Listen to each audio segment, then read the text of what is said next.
Break के बाद आप सभी दर्शकों का अन्नदाता में स्वागत है।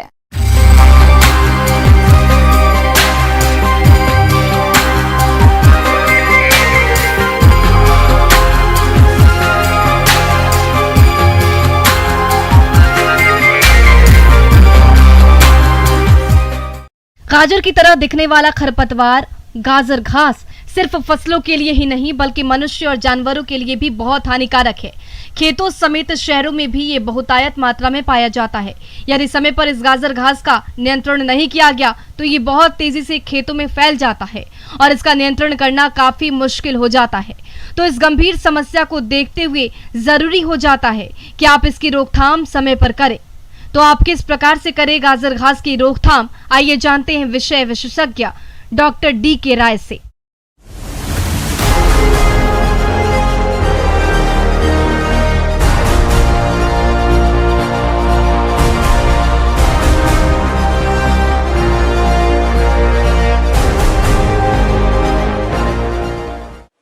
गाजर घास जो है एक प्रकार का घास है। इसका पत्ता जो है गाजर के जैसा मिलता जुलता होता है, इसलिए इसको गाजर घास कहते हैं। इसका साइंटिफिक नेम है पार्थेनियम हिस्टेरोफोरस और ये विभिन्न नामों से प्रचलित है। गाजर घास एक खरपतवार है जिसका वैज्ञानिक नाम पार्थेनियम हिस्टेरोफोरस है। यह खरपतवार कंपोजिटिक कुल की होती है और गाजर के पौधे जैसी दिखती है। इसे कैरेट ग्रास, कांग्रेस ग्रास और क्षेत्रीय भाषा में सफेद टोपी, चटक चांदनी आदि नामों से भी जाना जाता है। ये एक वर्षीय शाकीय पौधा है जिसकी लंबाई लगभग 1 से 1.5 मीटर तक हो सकती है।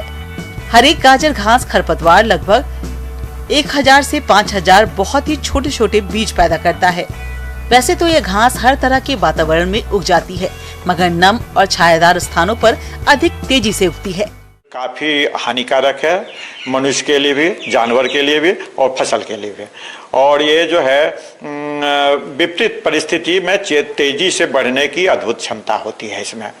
और इसका बीज जो है 500 से लेकर के 2500 के आसपास इसका बीज होता है।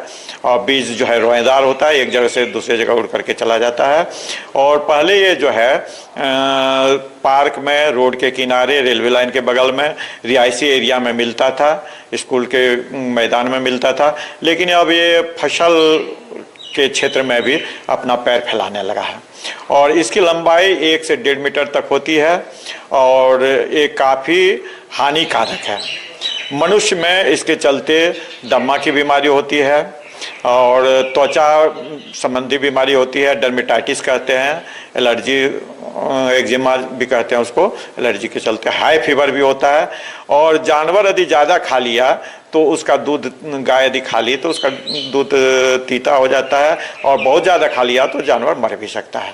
तापमान और प्रकाश से असंवेदनशील होता है, इसलिए सालों भर इसका ग्रोथ होता है।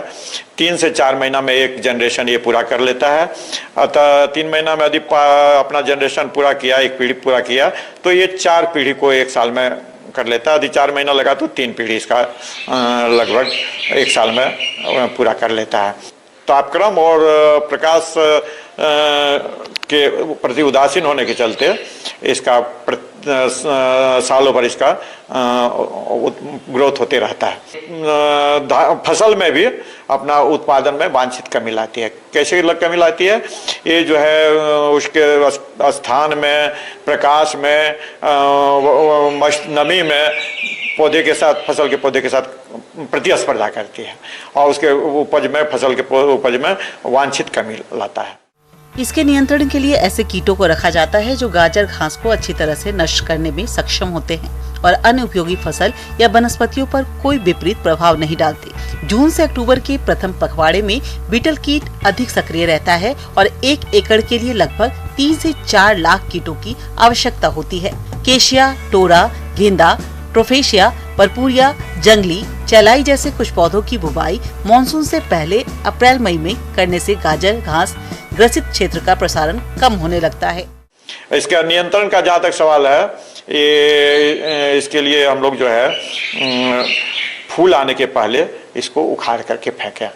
कहीं जमा करके जला दें या मिट्टी के अंदर गाड़ दें। दूसरी बात है, इसको रसायन का यूज करके हम लोग इसका नियंत्रण करते हैं, जिसमें ग्लाइफोसेट है। 1 से 1.5 लीटर प्रति हेक्टेयर या 1 से 1.5% भी इसका इस्तेमाल करके इसका नियंत्रण कर सकते हैं। मेट्रीबिजिन है, उसका इस्तेमाल करके हम लोग इसको नियंत्रण कर सकते हैं। और इसके चलते जो है पर्यावरण और जैव विविधता पर काफ़ी खतरा उपस्थित हो रहा है, इसलिए इसका नियंत्रण करना बहुत ही आवश्यक है। अपने घर के आसपास यदि है तो उसको तुरंत ही उखाड़ फेंके, नहीं तो आपको बीमारी होगा, त्वचा संबंधी बीमारी और सांस का बीमारी जो दमा होता है उसको पर असर करता है, दमा का बीमारी होता है, इसलिए इसका नियंत्रण करना बहुत ही नितांत आवश्यक है। गाजर घास से जैविक खाद बनाकर हम पर्यावरण सुरक्षा कर सकते हैं। निंदाई कर हम जहां एक तरफ खेतों से गाजर घास एवं अन्य खरपतवारों को निकालकर फसल की सुरक्षा करते हैं, वहीं इन उखाड़ी हुई खरपतवारों से वैज्ञानिक विधि अपनाकर अच्छा जैविक खाद प्राप्त कर सकते हैं, जिसे फसलों में डालकर पैदावार बढ़ाई जा सकती है।